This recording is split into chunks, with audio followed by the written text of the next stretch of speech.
Welcome back everyone to the Blender Creator course, Stylized 3D Models, and this is where we left it off. Alright, now let's start then splitting this up. So what I'm going to do is grab this corner, control click this corner, shift click this corner, control click this corner, and just press Y. I'm next of all going to come to these two, and again, I'm going to press Y. Now what I'm going to do is I'm going to split all of these off. So again, I'm going to grab these, I'm going to press Y, and then I'm going to grab these, and these. I'm going to press Y. Now what I'm going to do is I'm actually going to extrude these out. So I'll grab this one first. I can press L on them now because they're all split off. So L on each of those. Let's pull these out like so. And then we'll come to this one and we'll pull these out. Not quite as far. So I'm going to press E, pull them out like so. And now we'll do the actual frame. So what I'm going to do is I'm just going to press L on each of these like so. And then I'm going to pull them out like so. Now what I'm going to do is I'm going to grab all of these and I'm going to pull them forward because they're a little bit too far back there, I think. So I'm going to pull them forward just a little bit. Just making sure I've grabbed them all. Let's pull them forward just a little bit. Now the window, the final part, the window. Okay, so what I'm going to do is I'm going to bring that out like so. And then what I'm going to do now is I'm going to grab each one of these. I'm going to press Ctrl B and pull it out like so. And what I'm also going to do now as well, before doing anything else, is I'm just going to mark some seams in here just to make it a little bit easier for myself. So right click, mark seam. And now what I can do is I can come in and grab all of these and press E and pull them out like so. And there we go. Pretty easy to make that window. Now we've not finished though with the window because we actually want on this one some actual shutters on it. So what we're going to do is, first of all, we need to find the halfway point in there, here, or roughly the halfway point. That will make it a lot easier for us. The other thing is as well with this window, we do want an actual bottom on this. So that's one thing we didn't think about. So let's pull it back first and put it into place. So it fits nicely in there. We are going to want though a bottom part in here. So I'm going to make this part, so this bottom part, just a little bit thinner. And then what I'm going to do is I'm going to press Shift D. I'm going to drag it down just a fraction, press E to pull it out, like so. And then what I'm going to do is grab the whole thing and then pull it to the side. So S and X, pull it to the side a little bit, grab the front. So this one here, Control Select, pull it out a little bit, like so. Now that's, you only want it out that far. And the reason is because you're going to have some shutters on here. So we need to make sure that it's going to all fit together properly. Now with the shutters, the main thing that you want to do is, first of all, you want to bring in a plane. Shift A, let's bring in a plane. Make the plane, so we're going to spin it around, RX 90. Make the plane the same size, near enough as the window. So something like that. Don't worry about actually making it, you know, the right length, because actually the length really suits us. So we're going to make it like that. What I'm going to do then is press Control R, so tab, Control R, left click, right click. And then what I'm going to do is I'm actually going to delete this side. Delete faces like so. Why have I done that? Well, it's going to enable us then to actually open and shut this door. So if I put this around here, which is where it's going to be, now I should be able to, if I grab this and rotate this around, I want to rotate this part round from here and see where it comes up to. So what I'm going to do is I'm going to come in, I'm going to split this off first. Just make sure this is split off. Press Shift S, cursor selected, so it's going along that length there, so just make sure you've selected it. Then what you're going to do is press Ctrl A, all transforms, right click, set origin to 3D cursor. And now what we can do is we can press R and Z and look at how this thing closes. So you can see it's actually going to close near enough the halfway point. So you can see there's going to be a tiny sliver of a gap down there. Now to reset this rotation, you can just press Alt R. And that then will reset because we reset the transformation.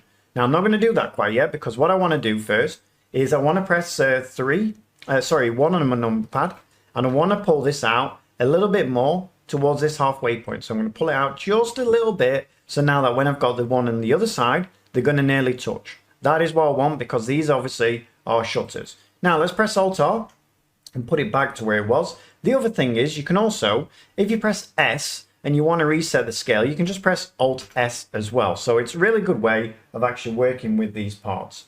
All right, so now we've got that. What we want to do is we want to actually create this into some piece of wood. So the easiest way to do that is just to press Tab, Control R, 2, left click, right click.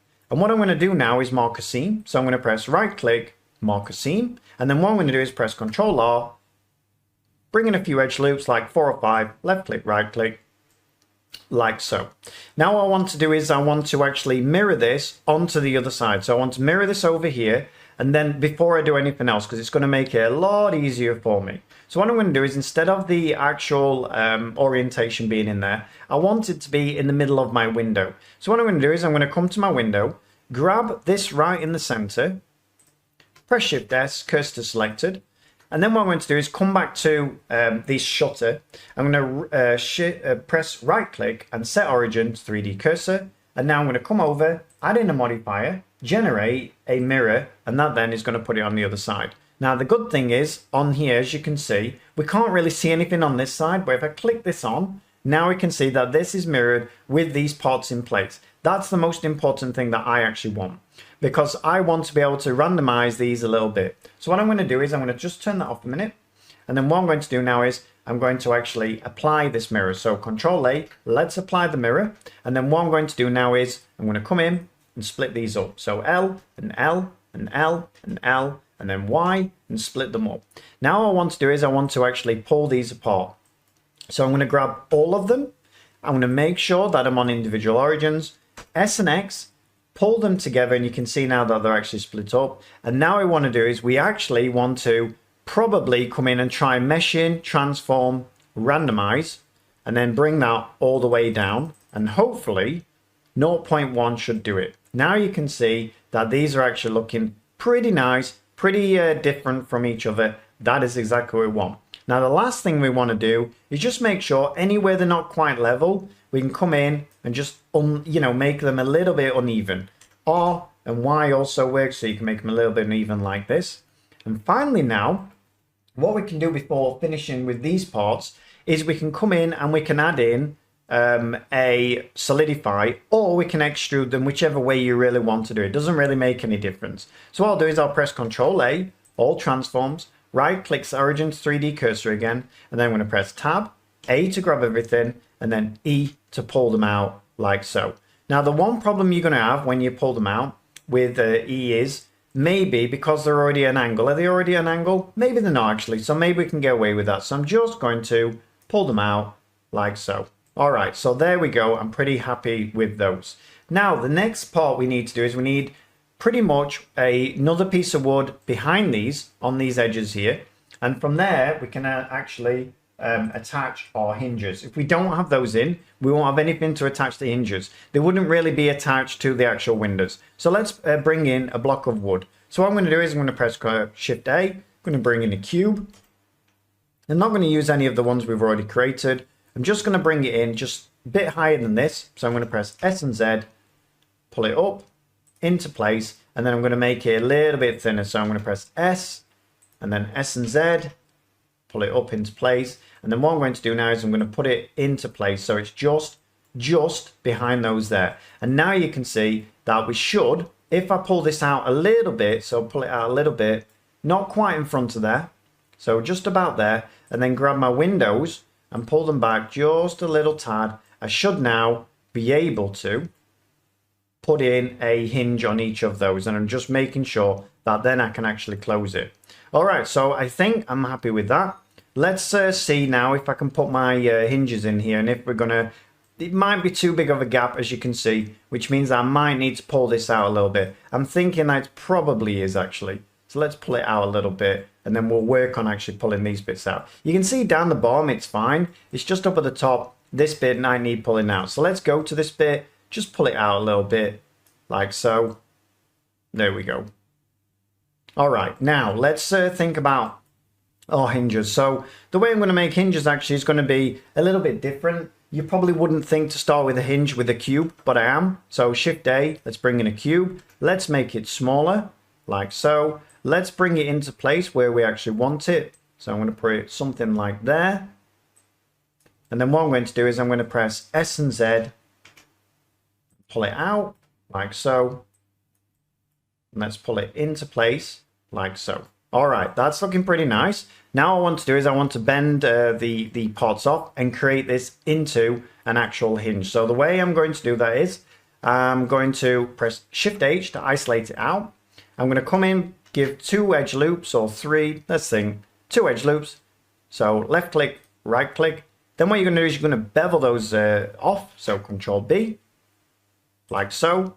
And now finally you're going to go to each edge. So Alt Shift click, like so. And then you're going to press Control B again. You're going to bevel those off, like so. Finally then we just need this inner part. So it's going to be Alt Shift click, E for extrude, and enter. Don't move your mouse anywhere.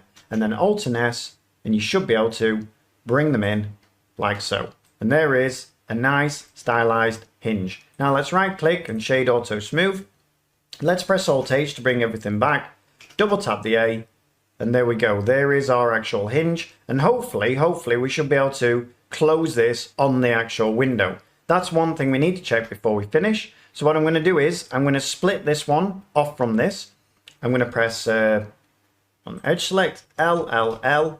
In fact, I need to select this one first. So LLL P selection. You can see now that these two are split off from each other. Let's now go back to this one. And what I want to do is I want to set my hinge to turn from here. So if I press Shift S, goes to selected, back to my actual cover.